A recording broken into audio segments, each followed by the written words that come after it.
Hello friends, today I am going to discuss on very interesting topic.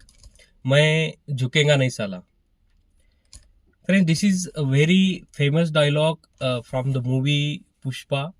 It's a very nice movie. Both part 1 and part 2, they are done extremely well. So basically friends, मैं झुकेगा नहीं साला. बिल्कुल सही है दोस्तों, मैं झुकेगा नहीं साला बिल्कुल सही है.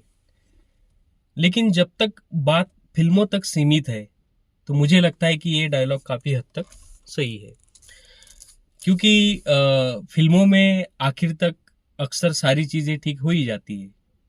मतलब सारी चीज़ें सब सही हो ही जाती है, और यदि ना हो तो समझ लीजिए कि पिक्चर अभी बाकी है. मतलब पार्ट 2 पार्ट 3. तो मैं झुकेगा नहीं साला बिल्कुल सही है, लेकिन जब तक ये बात फिल्मों तक सीमित है. बट वेन ये मैं झुकेगा नहीं साला डायलॉग आप असल जिंदगी के साथ, रियल लाइफ के साथ जोड़ते हैं तो फिर दिक्कत है.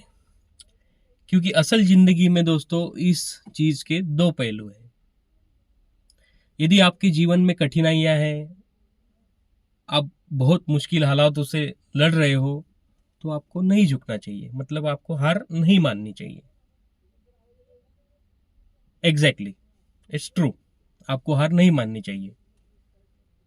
और दूसरी बात यह है कि शास्त्रों में कहा है कि आपको 3 जगह पे कहीं कभी झुकना नहीं चाहिए. हो सके आपको उसके लिए शस्त्र भी उठाना पड़े तो उठाने चाहिए. एक, सत्य और धर्म की रक्षा के लिए. दूसरा, परिवार की रक्षा के लिए. और तीसरा, आत्मरक्षा के लिए. यदि आप ये सारी चीजें छोड़ दिए तो मुझे ऐसा लगता है कि आदमी को असल जिंदगी में झुकना ही पड़ता है.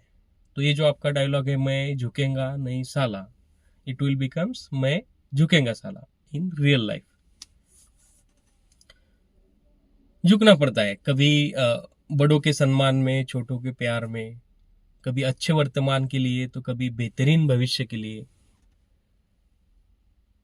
कभी कभी to avoid conflict, future conflict, to avoid unwanted stress, to avoid future consequences, to avoid futuristic unavoidable circumstances. आदमी को झुकना पड़ता है.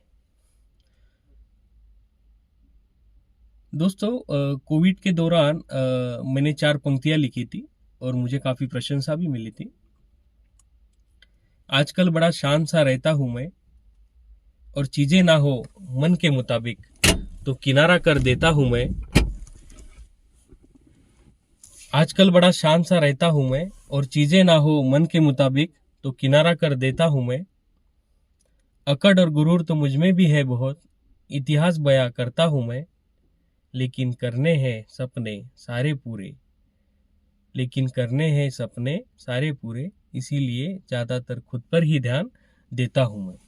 और जिम्मेदारियों का एहसास है मुझे, और जिम्मेदारियों का एहसास है मुझे. वजह है सिर्फ एक बर्फ और मुंह में शक्कर लेकर घर से निकलता हूं मैं, लेकर घर से निकलता हूं. तो ये 4 लाइनों से मैं आपको यही कहना चाहता हूँ कि जिंदगी में 2 अंग्रेजी वर्ड है दोस्तों. एक है इग्नोरेंस और दूसरा है लेट इट बी. इसका काफी महत्व है. झुकेगा, मैं झुकेगा साला मीन्स इग्नोरेंस. कुछ चीजें आपको सही नहीं लगी, आप कुछ चीजें ठीक नहीं कर सकते, या कुछ चीजों को आपको ठीक करने में काफी समय लगता है, तो आप उन्हें छोड़ दीजिए. उन चीजों से आपको किनारा करना ही बेहतर है. ठीक है, जिंदगी में आगे बढ़ने के लिए कभी कभी 2 कदम पीछे लेना पड़ता है. It is always better to get step behind for the betterment of the life. तो झुकना पड़ता है. Now many of you will ask me, what about self respect? See, understand, self respect is the very very important things in human's life. Absolutely, it's a truth. Self respect is very important. But understand friends, यदि आप बार बार आपका अपमान हो रहा है, आप बार बार बेइज्जत हो रहे हो,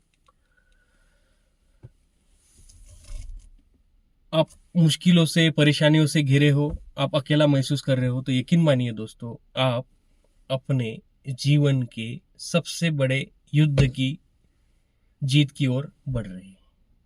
ये सारी चीजें यदि आपके साथ हो रही है तो आपने सही रास्ता पकड़ा है।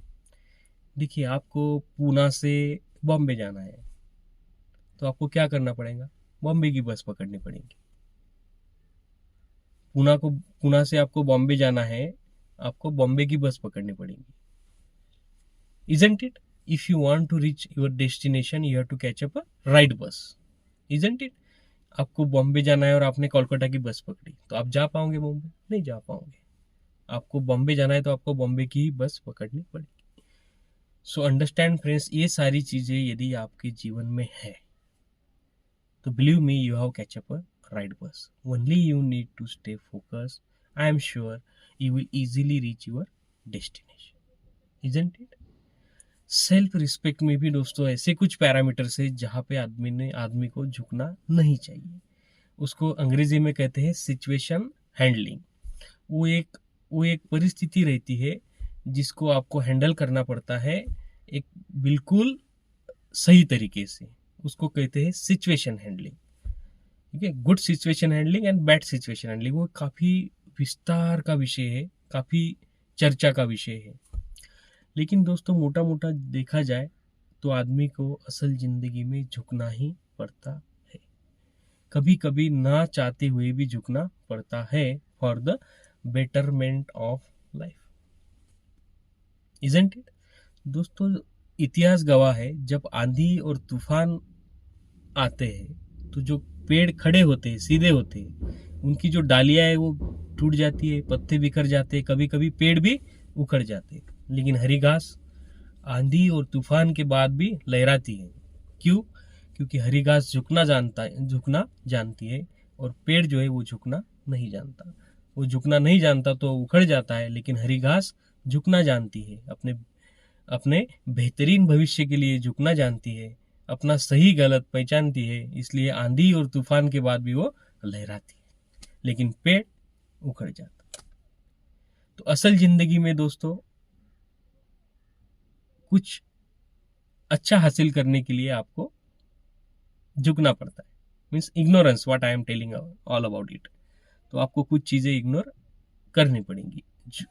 यदि वो चीजें आपके मन के मुताबिक ना भी हो तो आपको वो चीजों को इग्नोर करना पड़ेगा और आगे बढ़ना पड़ेगा। Isn't it? सो मोटा मोटा देखा जाए दोस्तों तो आदमी को झुकना पड़ता है। सो मैं झुकेगा साला। Isn't it? So that's it from my side. Thank you.